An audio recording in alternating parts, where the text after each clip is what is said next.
Võrumaa jahimeeste seltsi esimees Mati Kivistik. Kuidas läheb tänavu sügistalvine metsajaht? Jah, ega meil midagi kiita ei ole.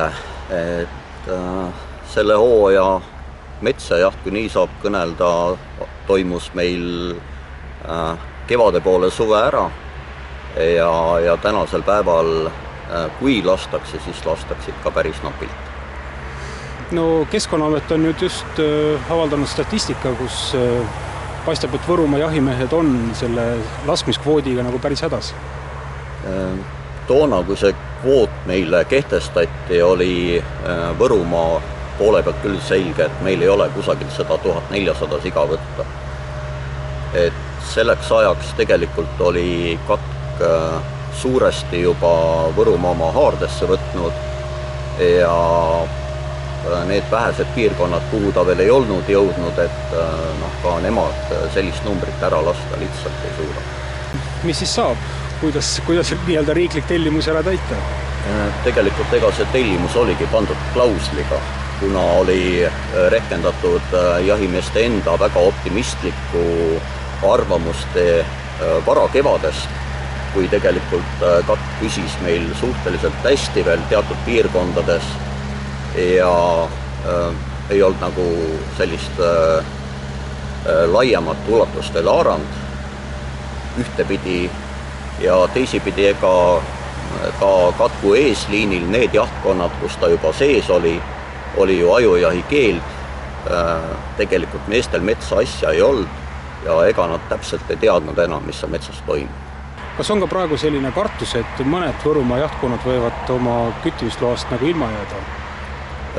Mina ei karda seda ja seda teatud põhjustel, et esiteks ei ole võimalik võtta sealt, kus enam võtta ei ole, kus on katk selle töö ära teinud ja selle koha pealt ka Keskkonnaameti peadirektori käskkiri võimaldab nagu mööndust teha küttimismahu osas.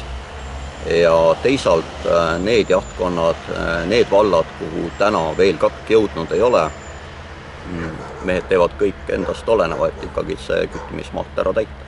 Keda üldse praegu Võru maakonna jahtkondades küttida saab või millised loomi meil siin jätkub? No täna käib ikkagi juba põdrajaht täie hooga ja eks põdrajahi käigus hakkab selguma ka metssea tegelik seis.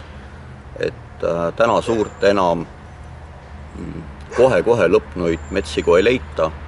Leitakse metssigade korjuseid surnuna seal 10 kaupa ja rohkem.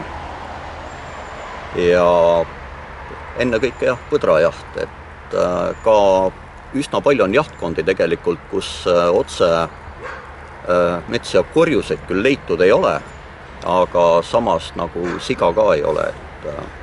Et selline rusika reegel, millest täna lähtutakse, on ikkagi see, et kui leitakse, siis leitakse kuni 10% lõpnud sigadest. Kui nüüd metsiga on Võrumaa või siin Kagu-Eesti metsades nagu suhteliselt harvaks jäänud, et mida see nagu looduses kaasa toob, et kas mõned liigid siis nii-öelda tungivad peale või kuidas sellega on? Metssiga on täna tegelikult ikkagi päris oluline toidubaas suurkiskjatele, ennekõike hundile.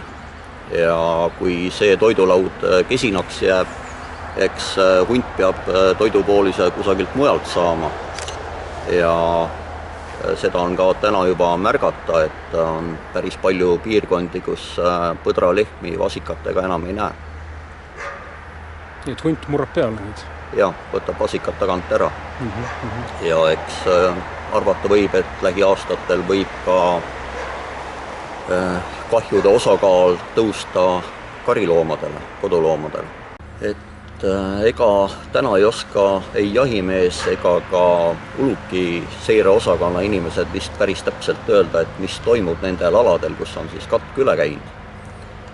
Et me ootasime, et novembris ka nii-öelda riigi esindajad võtavad selle koha pealt sõna ja Keskkonnaagentuuri eluslooduse osakonna seirespetsialistid siis julgevad mingid numbrid välja öelda. Aga teisipidi on ka neist võimalik aru saada, et kui lund ei ole, et siis on ikka väga raske üldse mingite numbritega manipuleerida.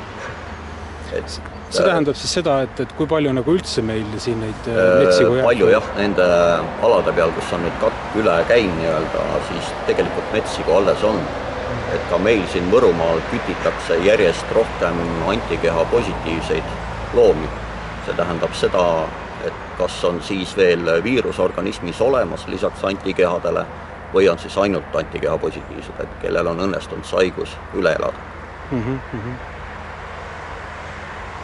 Kas Läti kohta, kus seakatk ju hakkas nagu varem pihta, et kas sealt on ka mingisuguseid, ma ei tea, kogemusi või teada, et kuidas seal siis läinud on? Leviku kohta me ikka infot saame, aga rohkem küll suurt midagi. Nii et on selline avastamata maa veel? Jah.